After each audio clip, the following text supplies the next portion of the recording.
బ్రిటన్లో మరో breaking news చూస్తున్నాం. డిప్యూటీ ముఖ్యమంత్రిగా ప్రమాణ స్వీకారం చేసిన పవన్ కళ్యాణ్ ఈరోజు తొలిసారి సచివాలయానికి రాబోతున్నారు. సచివాలయంలోని రెండో బ్లాక్లో గల తన ఛాంబర్ను పరిశీలించనున్నారు.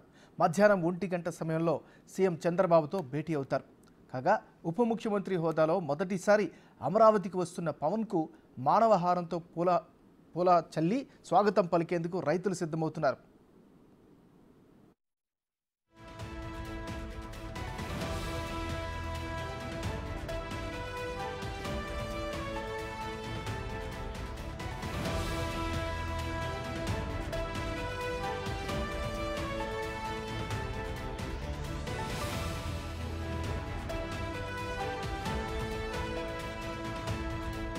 కొద్దిసేపటి క్రితమే పవన్ కళ్యాణ్ గన్నవరం ఎయిర్పోర్టు నుంచి సచివాలయానికి బయలుదేరారు.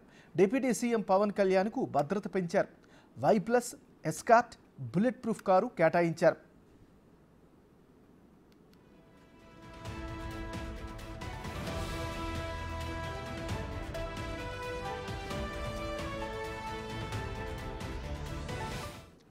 బులెటిన్లో మనం బ్రేకింగ్ న్యూస్ చూస్తున్నాం. జనసేన పార్టీ కార్యకర్తలు కానీ పవన్ కళ్యాణ్ అభిమానులు కానీ ఎప్పుడెప్పుడు అని ఎదురు చూస్తున్నటువంటి సమయం మరి కాసేపట్లో రాబోతుంది. ఎందుకంటే ఉప ముఖ్యమంత్రిగా ప్రమాణ స్వీకారం చేసిన తర్వాత కొనిదెన పవన్ కళ్యాణ్ ఈరోజు తొలిసారి సచివాలయానికి రాబోతున్నారు.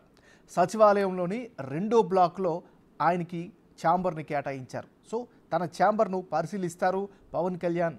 సుమారు మధ్యాహ్నం 1 గంట సమయంలో ఆయన ముఖ్యమంత్రి చంద్రబాబుతో కూడా ప్రత్యేకంగా సమావేశం కాబోతున్నారు. ఈ పరిస్థితుల్లో ఉప ముఖ్యమంత్రి హోదాలో తొలిసారిగా అమరావతికి వస్తున్నారు పవన్ కళ్యాణ్. దీంతో అక్కడున్నటువంటి స్థానికులు, రైతులు, సామాన్యులు కూడా ఆయన్ని ఘన స్వాగతం పలికేందుకు ప్రిపరేషన్ చేస్తున్నారు. మానవహారంతో పూలు జల్లి పవన్ కళ్యాణ్కి స్వాగతం పలికేందుకు కూడా స్థానికంగా ఉండేటటువంటి రైతులు సిద్ధమైనట్టుగా కూడా తెలుస్తోంది.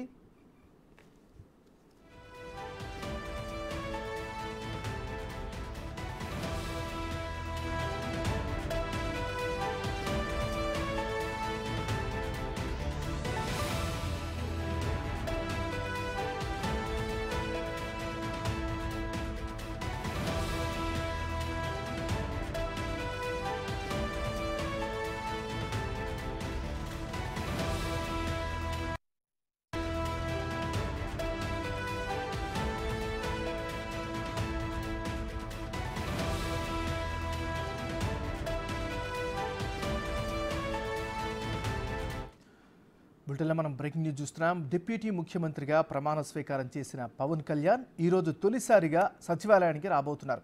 సచివాలయంలోని రెండో బ్లాక్లో గల తన ఛాంబర్ను పరిశీలిస్తారు. మధ్యాహ్నం 1 గంట సమయంలో ముఖ్యమంత్రి చంద్రబాబుతో భేటీ అవుతారు. మరోవైపు ఉప ముఖ్యమంత్రి హోదాలో మొదటిసారి అమరావతికి వస్తున్న పవన్ కళ్యాణ్కు మానవహారంతో పూలు చల్లి స్వాగతం పలికేందుకు రైతులు సిద్ధమవుతున్నారు. ఇక ఇదే అంశానికి సంబంధించి మరింత తాజా సమాచారాన్ని మా రిపోర్టర్ మల్లికార్జున్ లైవ్లో అందిస్తారు. మల్లికార్జున్, చెప్పండి, పవన్ కళ్యాణ్ ఎన్ని గంటలకి అక్కడ చేరుకుంటారు? ఈరోజు ఆయన కార్యక్రమ వివరాలేంటి? తాజా పరిస్థితి ఏంటి? నాగరాజ్ డిప్యూటీ సీఎంగా ఏదైతే ప్రమాణ స్వీకారం చేసిన తర్వాత మొదటిసారిగా అమరావతిలో కూడా ఆయన అడుగు పెట్టబోతామన్నారు. గన్నవరం ఎయిర్పోర్ట్కి ఇప్పటికే చేరుకోవడం జరిగింది. అక్కడి నుంచి నేరుగా విజయవాడ క్యాంపు ఆఫీస్ ఏదైతే ఉందో, deputy CM Panchayati Raj camp office ఏదైతే ఉందో ఆ ఆఫీస్కి మరికొద్దిసేపట్లో చేరుకోబోతా ఉన్నారు. అక్కడ చేరుకున్న తర్వాత ఆయన క్యాంప్ ఆఫీస్ని అధికారికంగా ప్రకటించడం జరిగింది. ఆ క్యాంప్ ఆఫీస్ని ఆయన పరిశీలించబోతా ఉన్నారు. మొత్తగా ఆయనకు అనుగుణంగా ఉండేందుకు ఆయన కొన్ని సూచనలు అయితే అక్కడ అధికారులకు చేయబోతా ఉన్నారు.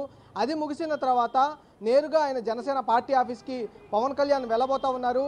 అక్కడ పవన్ కళ్యాణ్ కార్యకర్తలతో, నాయకులతో మాట్లాడబోతా ఉన్నారు.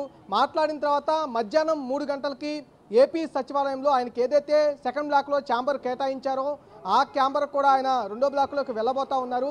దానికంటే ముందు జనసేన పార్టీ ఆఫీస్ నుంచి 3 గంటలకు సచివాలయానికి వచ్చే మార్గంలో కూడా రైతులు ఘన స్వాగత ఏర్పాట్లు అయితే చేస్తున్న పరిస్థితి కూడా ఉంది. మనం ఇప్పుడు ఆ రైతులు ఏర్పాటు చేస్తున్న ఏదైతే ఘన స్వాగత ఏర్పాట్లు కూడా చూడొచ్చు. మొత్తం కూడా ఏదైతే చంద్రబాబు నాయుడిని ముఖ్యమంత్రిగా బాధ్యతలు తీసుకొచ్చే సమయంలో ఇక్కడ ఏర్పాట్లు, ఘన స్వాగత ఏర్పాట్లు అయితే అప్పుడు జరిగినాయి. రైతులు మొత్తం కూడా ఘన స్వాగతంగా కూడా